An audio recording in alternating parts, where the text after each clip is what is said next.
Welcome back everyone to another Downward Day. I'm standing here today once again at the abandoned movie theater that appeared in my latest main channel video, The Matrix Debooted. There's construction going on nearby. I guess they're trying to salvage some of the raw materials from this dying and decaying building and infrastructure that surrounds us here. The smell of diesel fuel is lingering throughout the air, but I'll tell you what, the smell of this toxic gas doesn't come close to the stench of the absolute foul product being produced by the Hollywood machine on a regular basis. God, is this poop? Something has gone very wrong in Hollywood. Very, very wrong.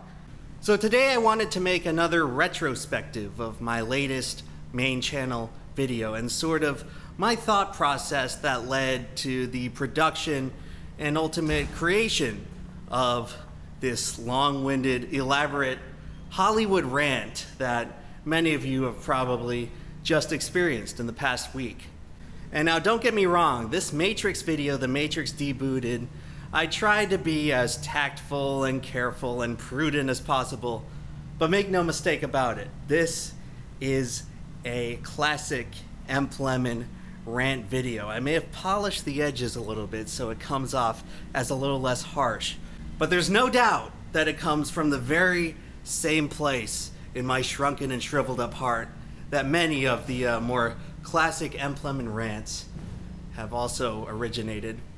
And that's right, this latest video, The Matrix Debooted, like many more vintage Lemon videos, came from a place of pain and betrayal. And my God, was there a lot of pain. I understand that complaining about something as trivial as movies is like the ultimate first world problem. Emp, don't you have anything more serious to worry about? Why don't you talk about this rancid political issue that would really get my rocks off to find out that you agree with me on and you're spending your time to preach about it to the masses? Why don't you complain about that instead? And while pragmatically speaking, something like a movie franchise ultimately doesn't matter in the grand scheme of things, I'll acknowledge that much. It matters to me, okay? It mattered to me. It makes me feel strongly emotional that the defining franchise of my childhood, Star Wars, basically got ripped away from me. Disney, Lucasfilm, Kathleen Kennedy, J.J. Abrams, whoever you want to blame, they put out a product so sordid, so just nauseatingly awful, that it made me not enjoy Star Wars anymore. They took this vibrant part of my childhood, this thing that gave me so much joy over the years, and they turned it off. They shut it off. They stomped it into the dust until it was basically nothing. And to the average person, the idea of a bunch of nerds bitching about movies online may seem pathetic. It may seem like a big waste of time. It may seem like, why don't you find anything better to do? But the reason there's so much bitching about Star Wars in particular is because, like me, the franchise meant something to so many people out there. It was meaningful. It was a rare spot of joy. Consistent joy to engage with these set of films, these characters, these little planets and universes and stories. Call it blind nostalgia, call it whatever you want, but it doesn't change the fact that to me and to many other people, Star Wars was meaningful. It meant something. People older than me will probably agree with this, and people younger than me, you'll soon come to see it. But as you get older, the list of things that you actually like, it dwindles down. It dwindles down to but a few things. And for me, Star Wars was one of those things. It was one of those things that I enjoyed, and now I can't anymore. And I guess my frustration regarding this issue, it doesn't just come from the fact that I was delivered an extremely unsatisfactory product. It was more so the jealousy and the indignance that all these other kids, all their other favorite franchises, they were getting a good product. Harry Potter. Never really a fan, never read the books, but a lot of people I knew in school, they liked it. And they got delivered a good product. From pretty much everything I've heard about it, they got delivered 7 good to potentially great films. They got their happy little well-done adaptation. Comic book fans. Wasn't really into comic books and superheroes as a kid, but man, they have been on Pleasure Island for the past 12, 13, 15 years. Just non-stop, good quality products coming out, and whatever you think of Marvel films, I don't really care for them. The fact of the matter is that for these people who came in as fans, as pre-existing fans of superhero movies, can't say as much for DC, but for Marvel, they got treated to something nice. Infinity War, Endgame, these were all highly touted and beloved pieces of entertainment from these people. I think these days everyone has their own nerdy little thing that they follow, whether it's Game of Thrones, Rick and Morty, or some anime, what have you. Star Wars was always my thing. It was always my thing. I was a Star Wars kid through and throughout. Other franchises, you can take them or leave them, but for me, Star Wars was the be-all, end-all. I still, to this day, have a Star Wars profile pic, and not many people even realize that now, since the franchise has basically fallen into complete irrelevance. But everyone growing up had their thing. Star Wars was my thing, and I was just patiently waiting all these years for just something good to come out of it.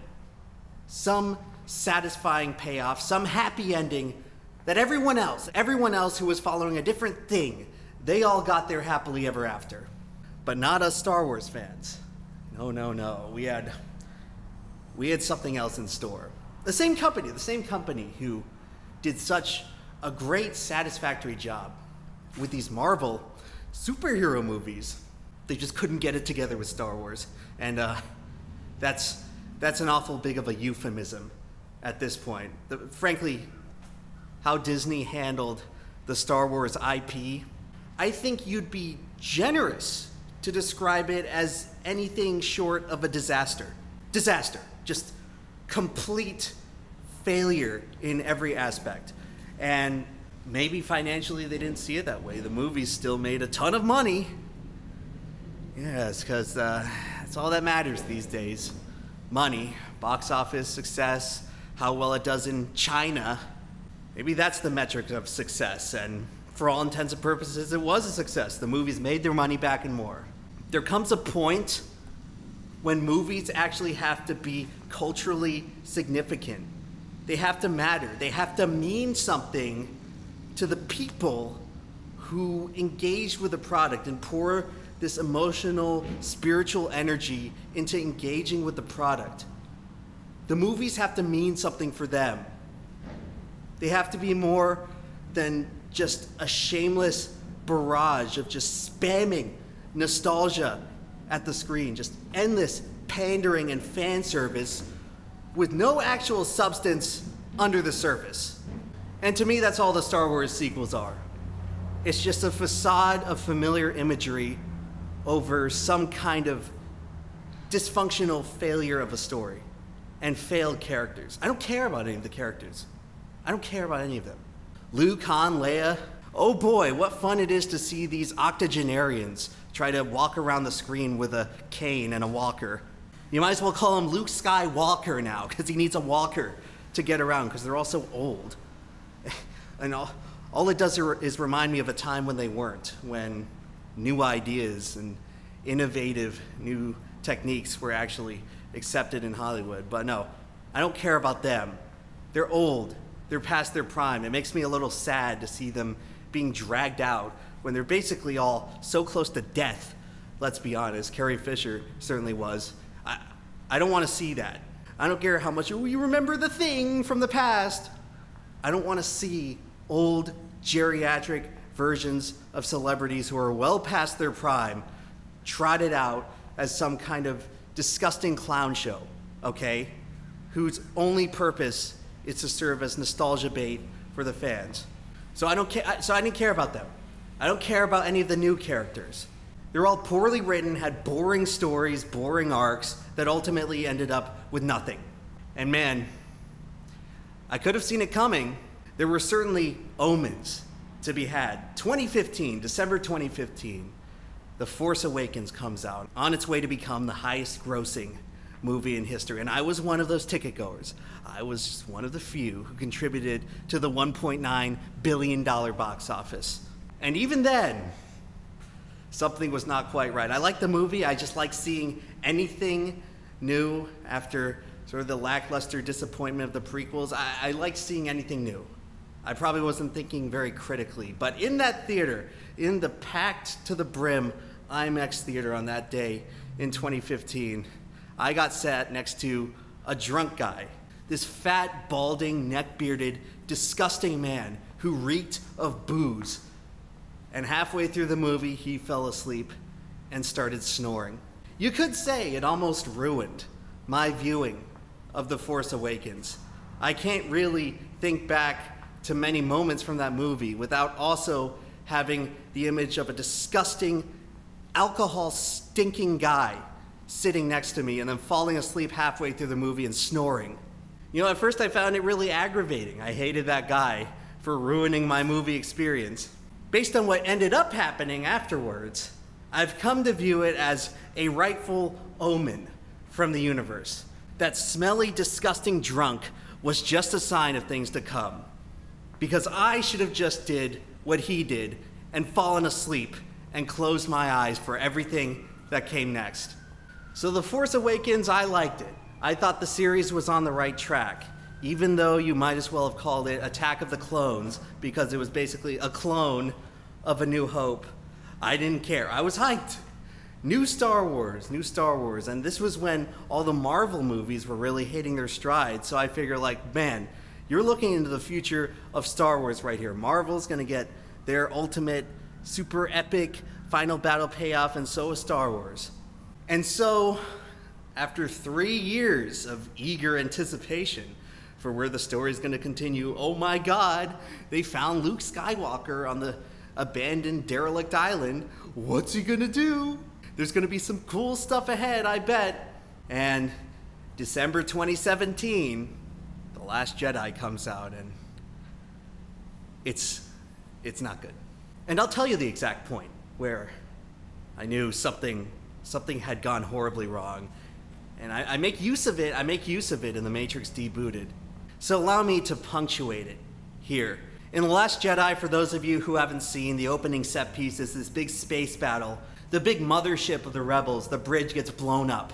And Admiral Ackbar, my favorite character from Star Wars, by the way, unironically, Admiral Ackbar, the mascot of the Emplemon Channel, he gets killed.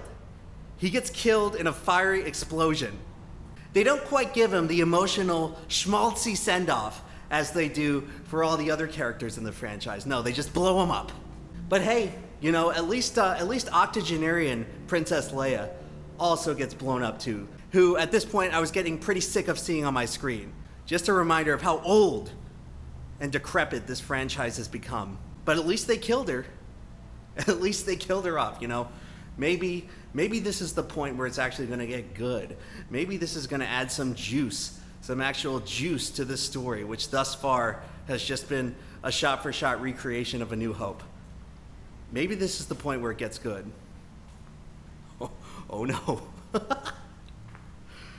Oh my God. To say it's like the most embarrassing thing I've seen in a theater, we'll get to what comes next, but at that point, as of December 2017, it was the most embarrassing thing I've seen in a theater. Princess Leia magically comes back to life in the vacuum of space and then drifts using the power of women and feminism, and Hillary Clinton didn't lose the election, guys. Hillary, I'm with her. I'm with her! She drifts back into the stupid spaceship. She just drifts in like Superman. That was the point where I took the figurative lightsaber to the heart. I just witnessed something so incredibly and monumentally stupid in my favorite franchise, which was just, it was supposed to be the salvation from the prequels. And that scene alone was dumber than anything in all of the prequels combined. It was just, I'm not dead, guys. Plot armor, invincibility, I got Super Mario star powers. I'm not dead. It was awful. I think I've been trying to like block it out of my memory, but it's just seared in there, just visceral pain. Just seeing the kind of the death nail of the franchise I loved. It was all downhill from there. I try to remember the reaction of the theater, and pretty much everyone in there was about as baffled as I was. Some people laughed, some people gasped, but it was like publicly watching a super cringe and embarrassing thing happen to someone on the street. That's what I'd compare the reaction to. It was public humiliation. Just everyone in there is a Star Wars fan, casual or diehard. People didn't even have to say anything. It seemed like there was just a natural consensus that what we just witnessed on that screen, live in real time, was one of the dumbest sequences in cinematic history. It really was, and my God, is that one scene emblematic of what Star Wars basically had become, or what the grand master plan for Star Wars from Disney was. Just jingle jangle these old, decrepit, nostalgic characters in front of our face. Why have them die? Why have them die meaningfully? Send them out into the vacuum of space in a giant fire explosion and just bring them back. Just literally using ventriloquist dummy strings to just yank them back into the plot. Why put it in? Why have any sort of events? And all the movies and TV shows do this now. Marvel, Stranger Things. Oh, a character's dead. Oh, but they're not really. That was the moment I knew that something has gone terribly wrong. This is no salvation. No, this is going to be worse. This is going to be worse than anything that has come before it. And so I sit through the rest of the movie. It's longer than any other Star Wars movie. There's a bunch of convoluted events that don't really make any sense. There's some good stuff in there. I never really thought that The Last Jedi was really like totally irredeemable. There were good ideas and set pieces in there, but boy, did it really get the modern day epic blockbuster treatment where they just make it 2.5 hours long, full of just like meaningless filler and pointless action scenes that just provide no actual service to the story they're trying to tell. So it was long, clunky, and there were a bunch of awkward and uncomfortable scenes that didn't really make sense. But I just couldn't get the image of the floating Leia out of my head. That cast a shadow over the rest of the movie that made me no longer want to enjoy it, basically. And I was far from the only one to feel this way. This moment right here, this is like a watershed moment in, I guess, my neck of the woods, YouTube. Because what you saw, the response to The Last Jedi, was among probably the worst I've ever seen for any movie in history. Just a lot of people like me, where they were so excited, there was so much hype saying like, oh yeah, Star Wars is back, Star Wars is gonna be cool again. I can actually no longer be ashamed to enjoy this franchise. And a lot of people like me, they just had their heart ripped in half, and you saw it with just the sheer amount of rage and frustration that was being poured out onto the airwaves on YouTube. I hesitate to think of any other movie that produced more negative YouTube reviews, quantitatively, more negative YouTube reviews than The Last Jedi. It was almost endless, and they were all, everyone was uploading an angry, betrayed, hostile review of this movie, and they were all getting millions of views. It was the coping therapy session for all of us fans who felt like something has gone seriously wrong. Disney has jumped the shark. And that's honestly what that Leia moment felt like. It jumped the shark. The series is now going down a path of irredeemability, where nothing they do at this point will recover the damages. It's now just permanently broken. Some would say that happened with the prequels, but at least the prequels, it didn't kind of ruin the existing characters from the original trilogy that were already beloved. It kind of just told its own contained story with basically new characters, most of which did not have any bearing on the originals. But not the case with the sequels. Not the case at all. You get to basically see that all the action and all the events that took place in Empire Strikes Back, Return of the Jedi, they were just meaningless. They just didn't matter. Oh, the evil, the bad guys just rose again. Okay, it's pointless. How nihilistic, how pathetically sad. And that was kind of the point we were at with The Last Jedi. It kind of dawned on me, the realization that, oh man, I don't think it's even going to matter what they do with Episode 9. I don't even think it's going to come into play. I think the series is just taking on water and it's sinking.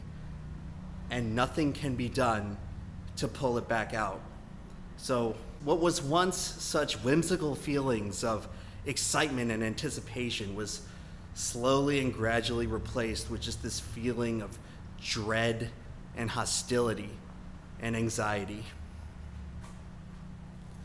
So at this point, 2018, 2019, there is just an immense amount of negativity around the series, and I'm not quite ready to give up on Star Wars yet.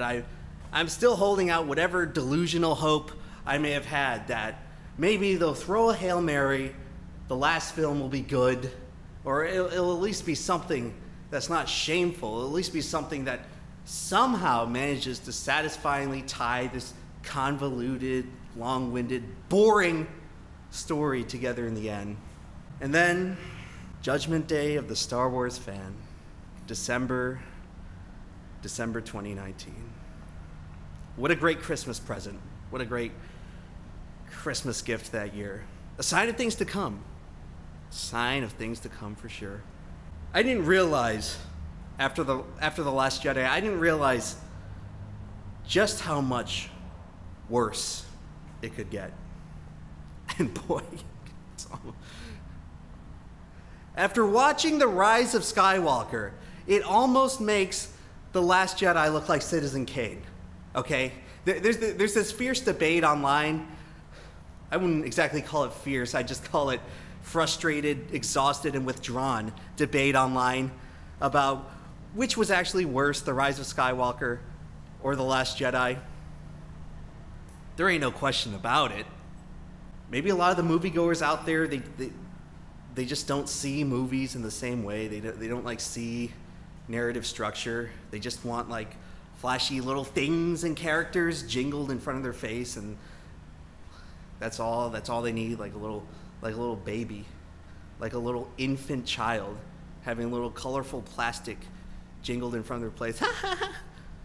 That's all you need. Maybe that's what all people want. But I don't understand, if you have like a functioning brain almost, how you could enjoy that movie, The Rise of Skywalker. I don't walk out of movies, but I came very close. I came very close at the end here. If my friends weren't there with me, I would have been gone. There would have been nothing stopping me, but I didn't want to leave my friends and get split up from them and have to go like awkwardly try to find them again. But if they weren't sitting there alongside me, I would have left, man. It's just, it got so ugly that it was like, I guess to make another movie reference, it was like taking Old Yeller behind the shed and shooting him.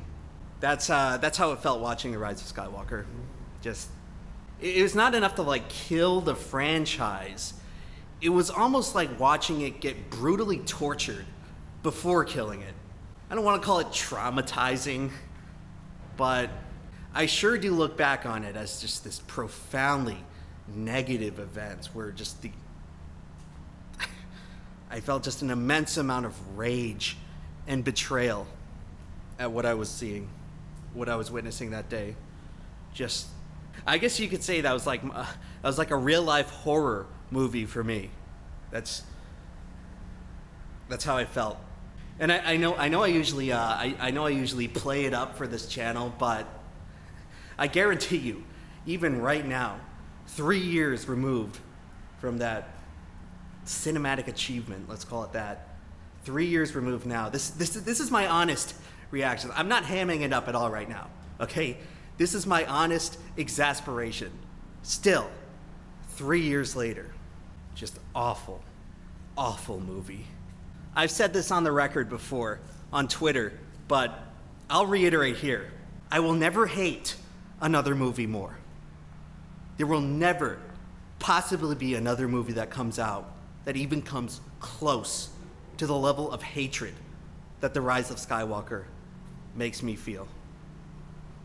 The corporate thinking and decision-making that went into making The Rise of Skywalker needs to be studied, needs to be printed in research papers and analyzed and investigated for years to come as to how a company with so many resources at their disposal could produce a product so objectively terrible. I suspect this may be a problem studied in business schools for centuries to come as to how they could have possibly screwed it up this badly. What in the hell went wrong? That's surely what we'd all like to know. So my friends and I were pretty much all in agreement that it was one of the dumbest things we've ever seen. It was one of the worst movies we've ever seen.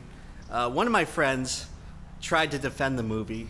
He was on some kind of copium that clearly hadn't been beaten out of him yet. But he tried to say, oh, you know, I liked it. It was fun. And I guess that's the excuse a lot of moviegoers use nowadays to give a film a big pass for sloppy, nonsensical, and pointless screenwriting. They just say it's fun. I'm sorry. In order for me to like a movie, I'm gonna need a little bit more than it being fun. Decisions and events in the movie have to matter. The characters have to matter. Nothing in The Rise of Skywalker mattered. It was all meaningless. If you wanna, I'm sure there's all these gaunt, cigarette-smoking French filmmakers who make movies about nihilism. Star Wars: The Rise of Skywalker is the ultimate nihilistic film.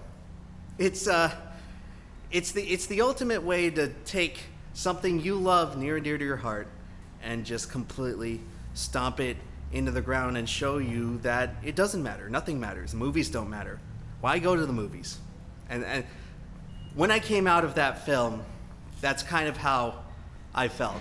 And that was pretty much the last blockbuster I saw before COVID hit. And it just this completely miserable train wreck of a film is the last thing burned in my memory before not being able to actually go to the movies for a year and a half. Once again, wonderful Christmas present, wonderful gift from Disney. This was not just a bad film. I think that's what some people who didn't grow up as Star Wars fans, who liked one of those other franchises that actually got good movies, that's what they don't understand. This is not just a bad film. It's not like watching The Room or disaster movie. Oh boy, was it a disaster movie, but I'm talking about the really critically panned parody movie from the 2000s where they just say poop and fart for like an hour and 30 minutes. It's not like that, no. There's something seriously philosophically wrong here. Like coming out of the theater on that day, I seriously contemplated never going to see another movie ever again. No, this wasn't just your average everyday bad movie. Something about The Rise of Skywalker is seriously and fundamentally broken. There has been a catastrophic error in the thought process in creating this film to where it ended up having the opposite effect of what any movie company or director wants to achieve. Where you ended up producing something so soul-suckingly gutless that it made me want to completely disengage with the product entirely. I don't know if it's even possible to conceive of a way for a film to fail in more of a way than that. than The Rise of Skywalker. And when I bring this up to people and other Star Wars fans about how much I hate this movie, they always try to pass it off by saying like, oh, well, you know, at least they came out with Andor, at least they came out with The Mandalorian, at least that's good. And this is the part I try to convey to them, like, no, you don't understand. The Rise of Skywalker made me hate Star Wars. It made me not want to engage with Star Wars anymore. It made me not want to spare a single other neuron of brain power to actually trying and hoping to have somewhat of a shred of a cloud of a belief that this series is anything other than a total embarrassment at this point. I don't care about Star Wars anymore, plain and simple. I don't care about The Mandalorian. I don't care about Andor. I don't care about Obi-Wan. Oh, it's good, you know. I don't care anymore. And no one can force me to care anymore. You had me, and you lost me with this horrible piece of crap film trilogy punctuated by the worst cinematic disaster in history. Congratulations. So you can go ahead, go off and jerk off to a Baby Yoda doll all day. It doesn't make any difference to me. I've fallen out of favor with Star Wars. It has exited my good graces. It's now just another thing. Perhaps a little more painful than just another thing because it was something I used to like, but I got forced out. But it got to such an embarrassing point that I couldn't justify enjoying it anymore. So go ahead and watch your Andors and watch your Mandalorians. It doesn't make a difference to me, and it doesn't help. It doesn't make The Rise of Skywalker better. It's not going to make me like the series anymore. Nothing will. And I get that we're so far removed now that nobody really cares, but this is something that has been bugging me long term. I brought this up in the main channel video, but it made me question why I watch movies. What qualitative philosophical aspects about a movie are actually worth anything to me? Because whatever was in The Rise of Skywalker, that surely wasn't it. I guess you could say it improved my understanding of what it actually takes to make a good movie. Just everything not done in The Rise of Skywalker, that's how you make a good movie.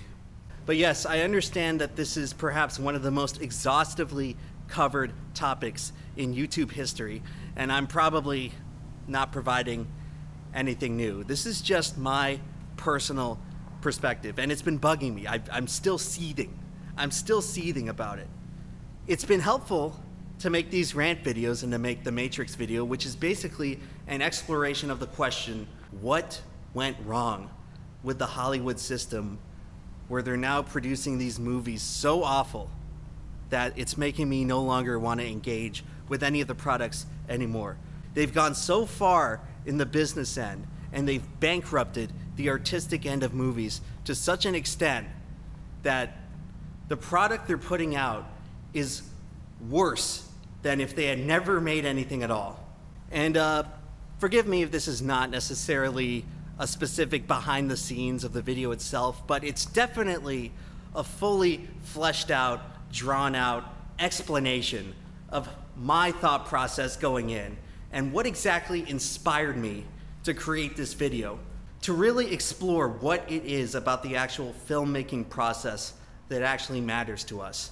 Because I'd prefer, when I go to a movie, to not have it be a giant waste of time. I want to think about it and look back on it fondly as something that was interesting, unique, nuanced. All of these things that have gone severely by the wayside in how Hollywood presents many of the modern blockbusters today. It just comes down to soul versus soulless. And I don't really know what you could describe The Rise of Skywalker as, or the entire new Disney Star Wars trilogy. But the word soulless sure as hell comes to mind at the top of my list over what that franchise has done to me and done to a lot of other people. My experience is far from unique, and I don't really think it's unreasonable for me to feel this way. I felt a lot of relief in seeing a lot of commenters on the Matrix video saying that they felt the exact same way about Star Wars. Where, as I was saying earlier, it wasn't just a bad movie. It was a movie that was just alienating and hostile to being a fan of the series. It made us feel shame, rage, and humiliation, but above all, it kind of made us feel nothing. It made us just feel this incredible void and emptiness and nihilism. Like, all that time we spent being a fan of the series amounted to nothing. And that's what it felt like. Over the past 5 years of online culture and discourse, it's easy to look at all just the extreme toxicity and rage and hatred that Star Wars has spawned and call it a bunch of like pathetic basement-dwelling nerds. But as someone who lived through it and felt many of the same feelings that were being loudly expressed over the internet airwaves, I can say that there was definitely more to it. There was a feeling of betrayal, possibly unlike any that had ever occurred in the history of mass media. Just a totally unprecedented event in which a film studio and a film franchise completely failed, not just failed to meet the wants and desires of its fan base, but produced something so aggressively antithetical to why exactly we enjoyed this piece of media in the first place, that they straight up killed the golden goose. There is no more juice, there's no more magic left in Star Wars. It will fade away into just another minor, sparsely enjoyed subculture. And maybe at the end of the day, that's all any of these franchises are supposed to be. Just a little stupid, nerdy, obscure subculture. But I would have liked to believe that Star Wars meant a little bit more than that. That it wasn't just another stupid, meaningless waste of time. But what can I say? Star Wars, The Rise of Skywalker, and the Disney Star Wars trilogy, you're looking into the future. You're looking into the future of filmmaking right there, the future of the industry. And it's really not going to stop until people do what they did with The Matrix Resurrections and just stop supporting crappy, shameless reboots. These crappy, superficial facades, skeletons of once great entertainment properties, once engaging stories, characters, and places. The Rise of Skywalker is just the beginning, and I hope you've come to know my pain today. If you're a fan of another franchise, you'll surely know it one day.